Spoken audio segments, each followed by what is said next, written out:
फर्जी इंश्योरेंस के मास्टरमाइंड तक पहुंचा खुफिया कैमरा। अमरोहा में चल रहे इंश्योरेंस फर्जीवाड़े की परतें अब तेजी से खुलती जा रही हैं। खुफिया जांच में ऐसे चौंकाने वाले खुलासे सामने आए हैं जिनसे न सिर्फ अपराधियों बल्कि सरकारी तंत्र की भूमिका भी सवालों के घेरे में आ गई है। सूत्रों के मुताबिक इस संगठित गिरोह के केंद्र में अमरोहा के 3 बड़े माफिया और एक प्रभावशाली वकील शामिल हैं। फर्जी ईमेल आईडी और मोबाइल नंबरों का इस्तेमाल कर एक अस्पताल संचालक को ब्लैकमेल किया गया और करोड़ों के लेन देन का जाल फैलाया गया। जांच में सामने आया है कि हसनपुर के एक एसबीआई खाते के जरिए पूरे ट्रस्ट, इंश्योरेंस क्लेम और पैसों का खेल संचालित किया जा रहा था। यही खाता इस फर्जीवाड़े की रीढ़ बना हुआ था। सबसे गंभीर पहलू यह है कि मुख्य चिकित्सा अधिकारी सीएमओ कार्यालय से जुड़ी कई रजिस्ट्रेशन भी संदेह के घेरे में हैं। इससे यह आशंका और गहरी हो गई है कि इस घोटाले में सिर्फ अपराधी ही नहीं बल्कि सरकारी सिस्टम के भीतर की मिलीभगत भी शामिल हो सकती है।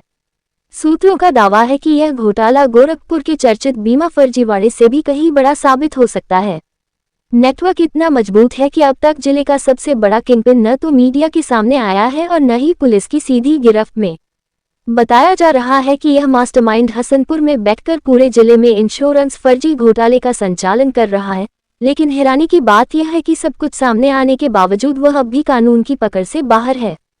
सवाल साफ है, इतने बड़े पैमाने पर फर्जीवाड़ा कैसे चला?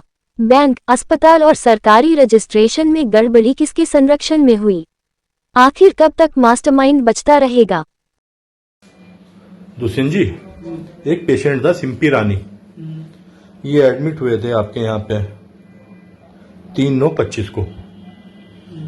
ठीक है, इनका ट्रीटमेंट किया था डॉक्टर आर.के. चौधरी ने। क्या वो आपके यहाँ आते हैं? जी आते हैं। अच्छा, और क्या है ये डॉक्टर आर.के. चौधरी? सर्जन है सर, उनको लाते हैं। सर्जन है, उनको लाते हैं। अच्छा जी, तो इसकी सर्जरी जो है इन्होंने ही की थी? हाँ, इन्होंने की थी। ठीक, ये जो स्टेटमेंट आपने डॉक्टर साहब के ब्याज पे लिखा है, ये आपने ही लिख कर दिया है? मैंने लिखा और ये मैं doctor Rajiv Kumar Chaudhary MBBS MS general surgeon Noida का रहने वाला हूं। मैं नोएडा में प्राइवेट प्रैक्टिस करता हूं। ये 2 hospital, divine hospital Zoya Amroha और साधना नर्सिंग होम जोया अमरोहा जो हैं, ये मेरे नाम पर पता चला है कि फर्जी फाइल लगा रहे हैं। मैं इन दोनों हॉस्पिटल को जानता नहीं, ना कभी विजिट किया हूँ। मुझे इन हॉस्पिटल के बारे में कोई जानकारी नहीं है। ये दोनों फर्जी फाइल लगाते हैं मेरे नाम पर गलत इस्तेमाल कर रहे हैं।